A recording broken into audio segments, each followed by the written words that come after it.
La recherche, je le crois profondément, même en mathématiques, est un humanisme. Je ne vois essentiellement pas d'intérêt à faire une découverte et à la garder pour soi. Tout est dans la communication, le partage. On a aujourd'hui des manières très commodes de se tenir au courant des travaux des autres avec Internet, avec l'email, mais on ne peut pas se passer des rencontres physiques entre mathématiciens parce qu'il n'y a rien qui vaut une explication concrète devant un tableau. Si je fais ça, je trouve une équation. La coopération internationale en mathématiques, je crois que c'est vraiment une nécessité. On n'a pas besoin d'un mathématicien dans chaque village, mais les pays ont besoin de soutenir une formation d'excellence dans toutes les disciplines scientifiques et aussi dans les disciplines technologiques. Ça ne veut pas dire que tout est gagné pour la recherche. La recherche doit se défendre quelquefois de réflexes de vouloir que chaque chose soit appliquée.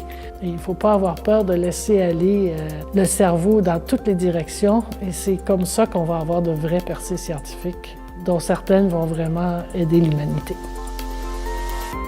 Le CNRS supporte les chercheurs de TACUVIC. Pour les chercheurs québécois, c'est mettre le pied dans le système de recherche français, donc c'est un avantage pour nous tout à fait remarquable. Il y a une richesse qui est présente et qui est partagée. Et ça, c'est important en sciences, le partage des connaissances. Et c'est un peu, j'ai l'impression, ce que TACUVIC a lancé, c'est qu'il y a plusieurs chercheurs à différents volets de recherche, mais qui sont tous liés à l'océan. Et donc justement, c'est un peu ce melting pot en fait, qui fait quelque chose d'assez incroyable. Au sein de l'UMI, tous les projets de recherche sont menés de façon collaborative entre les professeurs de l'Université de Sherbrooke et les chercheurs du CNRS. Tout le monde travaille avec tout le monde. C'est le cœur de l'UMI, c'est la fonction de l'UMI de faire des projets collaboratifs et ça marche extrêmement bien. Aujourd'hui, la façon dont on fait la recherche en 2016 par rapport à peut-être ce qu'on faisait il y a 20 ans, c'est qu'au lieu de toujours vouloir tout développer tout seul, on peut peut-être prendre une partie de notre énergie et de se dire est-ce que je ne vais pas chercher quelqu'un qui s'est sûrement posé la même question que moi et qui a peut-être une partie de la réponse.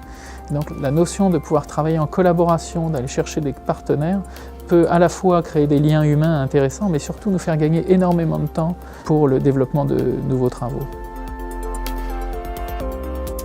L'avenir de la recherche, c'est une bien plus grande symbiose entre la formation et l'utilisation qui est faite de cette recherche, donc de faire avancer les connaissances, les compétences et les richesses.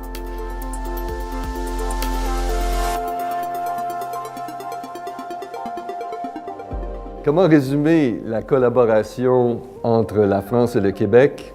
L'excellence dans le plaisir et l'amitié. C'est cette relation humaine, c'est ce qui me fait dire que la recherche est un humanisme.